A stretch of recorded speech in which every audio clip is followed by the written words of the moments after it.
Salut à toi, bienvenue sur l'œil du scorpion. Alors aujourd'hui c'est la vidéo pour nos amis les Capricornes. On va voir un petit peu le portrait du Capricorne. Alors quelle est l'essence même du Capricorne? Qu'est-ce qu'un Capricorne? Alors déjà le Capricorne c'est le troisième signe de terre. Donc qui dit signe de terre dit qu'on est dans le concret, dans la matérialité, on a les pieds sur terre. Le Capricorne, quand tu réfléchis un petit peu, quand tu regardes un petit peu l'animal, c'est une chèvre des montagnes qui fait partie de la famille des caprins, des caprinés exactement. Et dans caprin, on entend capre, de Capricorne. C'est pas pour rien ça. Ce sont des animaux, de tout ce qui est chèvre, mouflon, etc., qui sont capables de grimper, d'escalader, que ce soit des arbres, des rochers, des montagnes, pour échapper à certains prédateurs ou pour y trouver de la nourriture.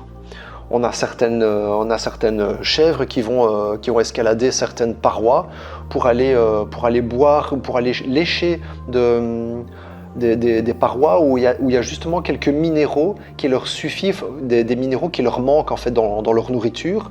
Donc ils savent qu'à certains endroits, ils vont devoir, pour pouvoir atteindre certains endroits, ils vont devoir grimper. Ils ont cette capacité à atteindre des sommets difficiles où peu d'animaux sont capables de monter parce que leur objectif se trouve là. La réussite de leur objectif se trouve là. Donc là, c'est vraiment l'essence même du signe du Capricorne.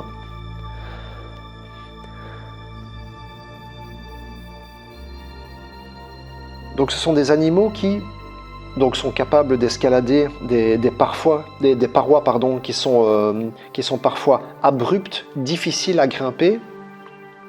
Et pour pouvoir justement grimper ces rochers, grimper ces montagnes, escalader, il ne faut pas y aller vite. Parce que s'ils y vont vite, ils se cassent la figure, ils tombent et c'est terminé. Donc ils vont devoir y aller petit à petit, lentement. Et donc de ce fait-là, on développe des qualités. Le Capricorne a cette capacité d'endurance. Parce que pour pouvoir atteindre le sommet, pour pouvoir atteindre un objectif, il va falloir prendre du temps. Donc il sait que qu'il va falloir y aller tranquillement, lentement, donc on développe de l'endurance. C'est un peu typique des marathoniens. Ils savent qu'un marathon c'est 42 km et que ça va prendre un certain temps, donc il va falloir être endurant, il va falloir être patient. Les Capricornes sont des signes qui sont exigeants vis-à-vis d'eux-mêmes. C'est des signes qui savent que l'effort à devoir endurer, il ne va pas forcément être amusant, ça ne va pas forcément être drôle, mais parce que l'objectif il est plus loin que ça. Ils ne sont pas dans le court terme, ils sont dans la vision à long terme.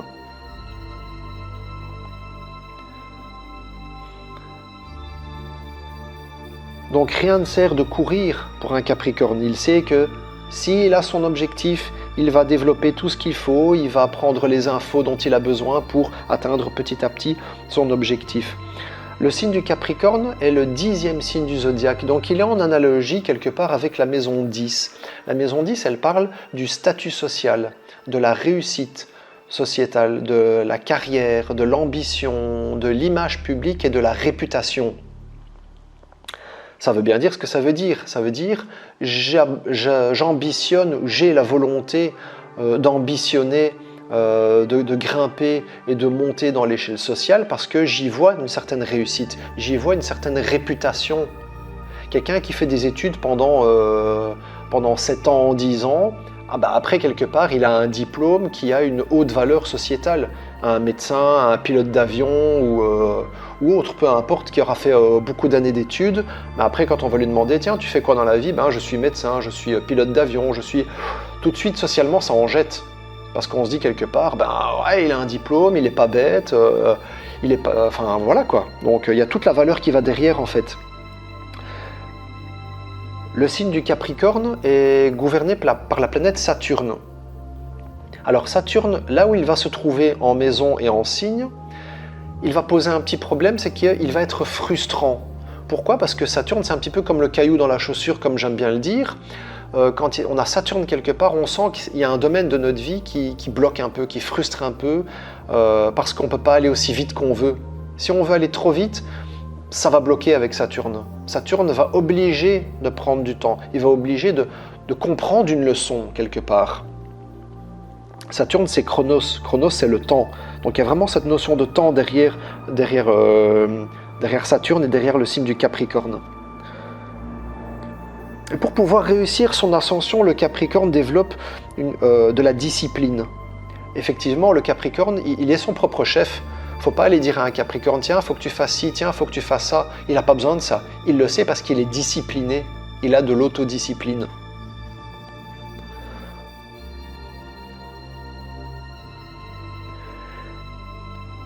Derrière cette patience, derrière cette discipline, derrière l'objectif à atteindre, il y a en fait en toile de fond la nécessité d'être fier de lui par l'objectif difficile à atteindre mais qu'il aura atteint. Donc c'est ça, le Capricorne qui atteint son objectif est un Capricorne qui est fier de lui. Ça c'est super important. Et pour justement atteindre ses projets, atteindre ses objectifs, il va développer tout un tas de choses. Il va être ambitieux, certes, il aura le goût de la réussite. C'est un signe qui a une capacité à construire des choses.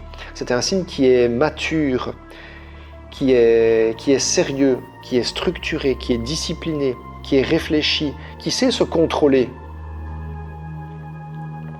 C'est un signe qui, comme il développe un certain sérieux, une certaine discipline au fond de lui-même, c'est quelqu'un d'exigeant vis-à-vis de lui-même. Et comme on regarde la vie au travers du filtre, qui est le filtre de qui nous sommes, si on est exigeant vis-à-vis de nous-mêmes, on risque d'être exigeant vis-à-vis des autres, ou on risque de voir la vie au travers d'une certaine exigence, au travers d'une certaine sévérité, au travers d'une certaine froideur, au travers d'une certaine au travers d'une certaine rigidité quelque part. Donc les Capricornes ne sont pas forcément, je dis pas forcément, les premiers à aller s'amuser, parce qu'ils savent, et ils sont construits comme ça, que derrière leur objectif dans la vie qui va leur amener une réussite et une fierté personnelle, découlent toutes ces parties de leur caractère, le sérieux, l'exigence, etc. Donc on sait que dans la vie, parfois il faut en baver, que parfois ça va être dur, et que quelque part on n'a pas toujours le temps de s'amuser, de rigoler, de s'adonner à des sujets un peu trop légers. Donc quelque part, le Capricorne peut développer une certaine froideur et un certain côté isolé, un petit peu solitaire, parce qu'il y a peu de gens comme le Capricorne qui sont capables de se concentrer sur un effort à long terme comme ça pendant tout un temps. Donc c'est des gens qui peuvent développer un côté un peu solitaire. C'est des gens qui sont persévérants, qui sont endurants. On va retrouver des érudits par exemple, des gens qui sont un petit peu dans leur laboratoire, à faire leurs expériences, à faire leurs recherches.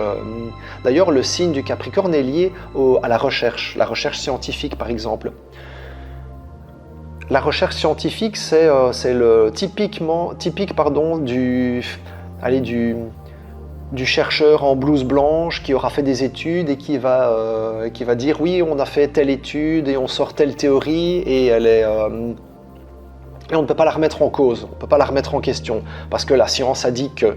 Et c'est typiquement le côté capricornien qui se cache derrière, le côté saturnien, le côté rigide, sérieux et qu'on ne peut pas remettre en question quelque part. On aura tous connu un parent, un prof, un patron exigeant, dur et sévère. Parce que justement, eux qui sont quelque part des marques d'autorité, regardent la vie au travers de l'exigence et de la discipline. C'est pour ça qu'au travers de la carrière, par exemple, ou au travers de la scolarité, ou par moment dans la vie de famille, l'enfant ou le jeune ou l'adolescent ou l'adulte est confronté quelque part à une autorité supérieure. Donc quelque part qui va un moment lui remettre un cadre, une ligne conductrice. Et donc ce sont des gens qui regardent la vie au travers de leur filtre, qui est je suis l'autorité et tu fais ce que je te dis. Donc il y a aussi un petit peu cette dureté, cette autorité, ce côté rigoureux, mais qui sera potentiellement bien vu dans le professionnel et dans la carrière. C'est des gens qui sont capables d'ascèse, donc ils sont capables de se contenter de peu, tant qu'ils ont ce qu'il faut pour atteindre leur objectif. Se contenter de peu, ça va aussi bien avec la période de l'hiver. Pourquoi? Parce que l'hiver, il y a peu de lumière. L'hiver, il n'y a plus rien sur les arbres. Donc potentiellement, la nature, elle n'offre pas grand-chose pour se nourrir et pour pouvoir se chauffer. Donc l'hiver est une période où il faut pouvoir se contenter de peu, d'être ascétique et de pouvoir avoir une vision long terme qui sera d'attendre les saisons plus chaudes du printemps et de l'été pour enfin jouir de la vie. Donc on sait, les Capricornes le savent, que l'hiver et que quelque part des parties de vie seront des parties où il faudra être patient, traverser le froid, affronter les moments de creux, de vide, parce que l'objectif, il n'est pas à court terme, il est à long terme, il est plus loin. Il se trouve en haut de la montagne. Par contre, le danger, quelque part, du Capricorne serait de confondre son exigence personnelle avec de la sévérité vis-à-vis des autres. On peut être exigeant vis-à-vis de soi, ça c'est une chose, mais quelque part d'imposer sa rigueur et son autorité sur les autres, c'est moins bien vu. Donc, et comme on regarde la vie au travers du filtre, au travers duquel on regarde la vie. Donc ce filtre n'est que le reflet de nous-mêmes. Si on est dur avec nous-mêmes, on sera dur avec les autres. Chose qu'il faut arriver à nuancer, je pense. Et forcément, la peur la plus grande et la plus profonde du Capricorne, c'est la peur de l'échec, c'est la peur de la chute. Donc quelque part, de ne pas être respecté, de rater, d'échouer dans la vie. Ça, c'est la peur la plus grande et la plus profonde du signe du Capricorne. Voilà, je t'invite quand même à regarder, si tu regardes cette vidéo, il y a de fortes chances pour que tu sois du signe du Capricorne, mais pas forcément, donc tu as peut-être naturellement ton soleil dans le signe du Capricorne, mais je t'invite quand même à regarder si tu as d'autres planètes dans le signe du Capricorne, si tu as des planètes en maison 10, et je t'invite à regarder aussi où se trouve la planète Saturne. Saturne en signe, en maison et en relation avec d'autres planètes. Si tu as par exemple Saturne qui tire une ligne bleue vers une autre planète, on sait que cette planète Saturne, elle va apporter son soutien et son endurance à la planète en question. Si elle tire une ligne rouge qui sera une opposition ou un carré, elle va rendre la planète insatisfaite d'elle-même. Quelqu'un qui aura Saturne en tension avec Mercure par exemple, on sait que le mental sera dur, froid et rigide. Parce que insatisfait. Donc potentiellement, on peut recracher sa frustration et son autorité sur les autres. Quelqu'un qui aura Saturne en tension avec Vénus, c'est quelqu'un qui se sentira ralenti et insatisfait au niveau affectif. Alors Saturne, c'est le temps certes, mais quand on prend du temps et qu'on est endurant, on avance lentement. Donc il y a un principe de ralentissement. Il y a un principe de frein avec Saturne.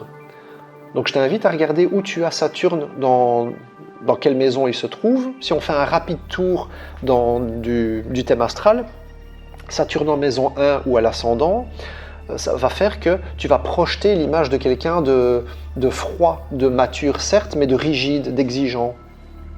Où tu seras exigeant vis-à-vis de l'image que tu projettes. Tu ne vas pas accepter d'être pris pour un moins que rien, vu qu'il y a cette notion de recherche des hauteurs. Si tu as Saturne en maison 2, tu risques d'être insatisfait vis-à-vis de tes finances et vis-à-vis de tes valeurs personnelles. Donc, quand tu fais des choses et que tu rates, tu te dévalorises. Si tu as Saturne en maison 3, tu risques d'être exigeant vis-à-vis de tes voisins, de ton entourage proche, de tes frères et sœurs, parce qu'il y a un petit peu un côté où tu peux te prendre un petit peu, tu peux te sentir un peu supérieur à eux, un peu comme si c'était moins bien que toi quelque part. Dans ces notions de recherche de hauteur, c'est un petit peu la personne qui va se placer en haut de sa tour d'ivoire et qui peut un petit peu se désolidariser du monde.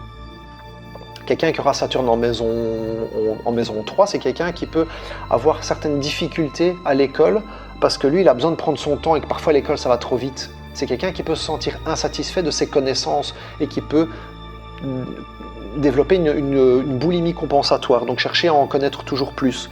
Donc c'est quelqu'un qui, sur le long terme, sera un érudit. C'est quelqu'un qui, sur le long terme, va avoir va maîtriser son domaine, sera expert d'un domaine qu'il pourra transmettre aux autres. Quelqu'un qui a Saturne en maison 4, c'est quelqu'un qui se sent un petit peu ralenti, quelqu'un qui se sent un petit peu froid au fond de lui-même et qui peut développer quelque part, qui peut reporter quelque part cette froideur et cette exigence vis-à-vis de son foyer, de sa famille. Donc c'est quelqu'un qui peut se montrer dur et autoritaire vis-à-vis des siens parce qu'il est dur et autoritaire vis-à-vis de lui, dans sa vie intime, dans son fort intérieur. Donc c'est quelqu'un qui peut vivre des frustrations qu'il peut reprocher et reporter sur les autres. Donc j'invite à toutes ces prises de conscience. Quelqu'un qui aura Saturne en maison 5, c'est quelqu'un qui peut se sentir... quelqu'un qui va sentir de l'exigence vis-à-vis des enfants, de l'amour, de ses créations personnelles, de ce qui sera un prolongement de lui. Donc c'est quelqu'un qui risque d'être exigeant vis-à-vis de ses enfants, mais pas pour être méchant, mais parce qu'il veut leur réussite à eux. Quelqu'un qui aura un Saturne en maison 6, c'est quelqu'un qui sera exigeant dans son travail au quotidien, donc qui peut passer pour l'autorité de service alors qu'il aura le même grade que ses collègues. Mais c'est quelqu'un qui, de par les routines et l'optimisation de la maison 6, va travailler cette ambition et va développer une valeur juste. Est-ce que je me sens supérieur aux autres ou est-ce que j'arrive à trouver un pied d'égalité? Quelqu'un qui aura Saturne en maison 7, maison 7, c'est le conjoint, le couple, les partenaires, les associations. Comment est-ce que je me lie aux autres? Est-ce que je me sens supérieur aux autres? Est-ce que je suis exigeant vis-à-vis d'eux parce que je suis exigeant vis-à-vis de moi? Est-ce que je les trouve durs? Est-ce que je les trouve exigeants? Est-ce que j'aurai une vision à long terme du couple? Donc potentiellement être attiré par le mariage. Si j'ai Saturne en maison 8, je vais devoir prendre conscience de quelque chose. Il y a quelque chose au niveau de mon Saturne qui va se transformer. La maison 8 est en analogie avec le Scorpion qui est un signe transformateur, purificateur. Donc il y a quelque chose qui ne va pas avec mon Saturne. Je ne suis pas assez exigeant ou trop exigeant. Est-ce que j'ai trop d'ambition? Est-ce que j'en ai pas assez? Donc il y a quelque chose dont je vais devoir me déposséder. Mon Saturne va devoir mourir à lui-même pour pouvoir renaître de manière plus adaptée à ce que la vie me demande. Donc je vais devoir prendre conscience de quelque chose par rapport à mon Saturne, à mon ambition, à ma carrière, à mon exigence personnelle. Quelqu'un qui aura Saturne en maison 9, c'est quelqu'un qui pourra se sentir freiné par rapport à son ouverture d'esprit. Donc c'est quelqu'un qui potentiellement va pas être attiré par les pays étrangers, c'est quelqu'un qui peut vis-à-vis des personnes qui vont lui apporter une ouverture d'esprit, donc des personnes d'origines étrangères, des personnes de cultures différentes, il peut se sentir un petit peu frustré, un peu aigri par rapport à ces personnes-là parce que ça va lui prendre du temps. Et à force justement d'être au contact de personnes qui ont des idées différentes, pas forcément des personnes d'origine étrangère, mais des personnes qui auront un point de vue différent et qui vont pouvoir lui apporter une nuance, une finesse, une richesse d'esprit. Il va s'ouvrir vis-à-vis de ces gens-là, mais ça va prendre du temps. C'est Saturne, là où Saturne passe, il frustre, il freine, mais ça va prendre du temps. Donc c'est quelqu'un qui peut développer une philosophie de vie, mais sur la durée. Quelqu'un qui aura Saturne en maison 10, la carrière, la réputation, il va se sentir frustré. Donc il va sentir qu'il n'a pas sa place. Donc quelque part, il va peut-être mettre les bouchées doubles et développer une surautorité. Donc être quelque part un petit peu le tyran au niveau de sa carrière, au niveau de la réputation qu'il a. Donc c'est quelqu'un qui rigole pas avec sa réputation. Donc il y a une prise de conscience aussi à faire à ce niveau-là. Mais c'est quelqu'un qui sera très responsable au niveau de son boulot, ça c'est clair et net. Quelqu'un qui aura un Saturne en maison 11, la maison 11 c'est le collectif, les amis, les projets, c'est là où on se sent concerné par une œuvre qui nous dépasse quelque part dans la vie. Quelqu'un qui aura Saturne dans cette maison-là, c'est quelqu'un qui peut avoir des ambitions sociétales. C'est quelqu'un qui peut prendre des responsabilités pour ses amis. Mais c'est quelqu'un qui peut se sentir un peu supérieur aux autres aussi.